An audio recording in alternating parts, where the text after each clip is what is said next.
I walked over and saw that they were wearing for clothes tree bark. Okay, full name Charles Elliott Lirette, from Hump, Louisiana. My rank when I retired was Lieutenant Colonel.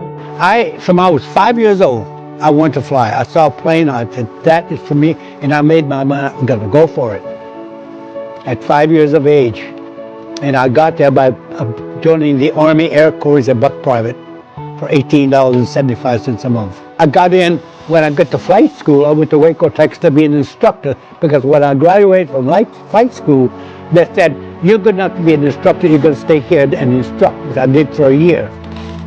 That was Waco, Texas. So they began to lose pilots, so they went back to the States, the Army Air Corps did, and said, we need experienced pilots to handle this stuff.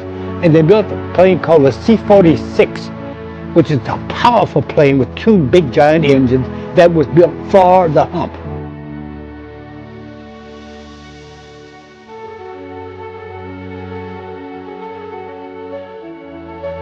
I put the first 25 missions in and never saw the ground. My first mission, this is interesting, I landed way up there, and the map we had was a 1926 National Geographic map, which showed unexplored territory right north of where we were going. That's what we had to fly with.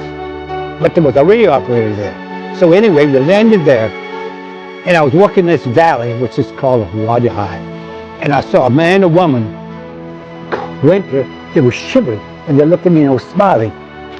I walked over and saw that they were wearing for clothes tree bark. I'll never forget as long as this. Tree bark for a man and a woman. Shocking. So I couldn't even take a picture, so I went back to the plane, kept on going, of course. And I did all the missions until the Chinese checked out in our plane. We left them and we went back to the States. Now, this is all part of World War II, but there's another part of World War II, and that was the occupation of Japan, Germany. There were those officers who were in the combat in Germany to be military government officers in Japan and vice versa, because that may be a problem, okay? So I volunteered, and the State Department was holding a conference in Washington to select officers to be military government officers to sell Japan, to sell democracy to Germany and Japan. So I volunteered, of course, and I was not qualified. I'd never been to college. I didn't know anything about anything. But when they got this crew together, who was chaired by the Secretary of State, there were 4 or 5 men, they were choosing people from the East Coast, Central Coast, Midwestern, and then finally the West Coast. There were 36 governors, okay? So they had 35, and they got to the West Coast. There was one volunteer. Name came across the desk, and I will tell you exactly what he said.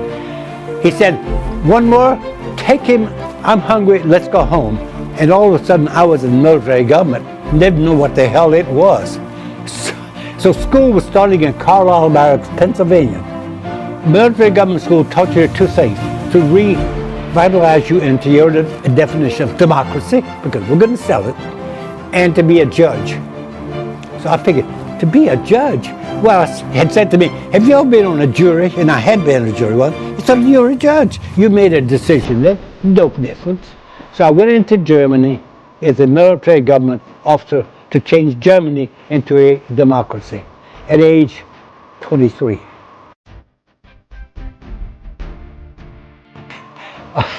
All right, there's one time in my career, I think it was 1962. Well, anyway, I looked out the window and I asked him, McDowell, what kind of plane is that?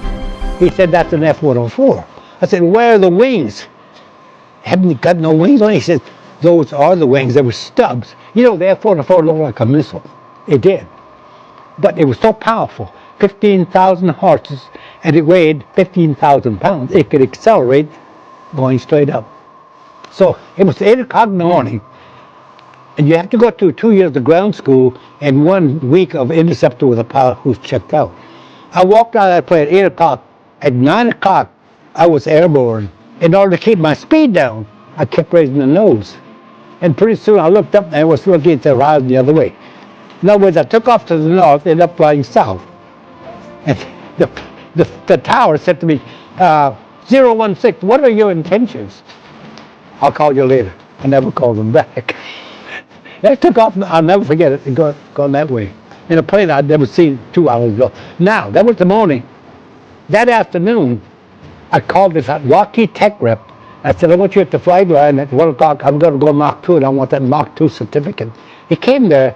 I took off, and I went Mach 2, 1,700 miles an hour.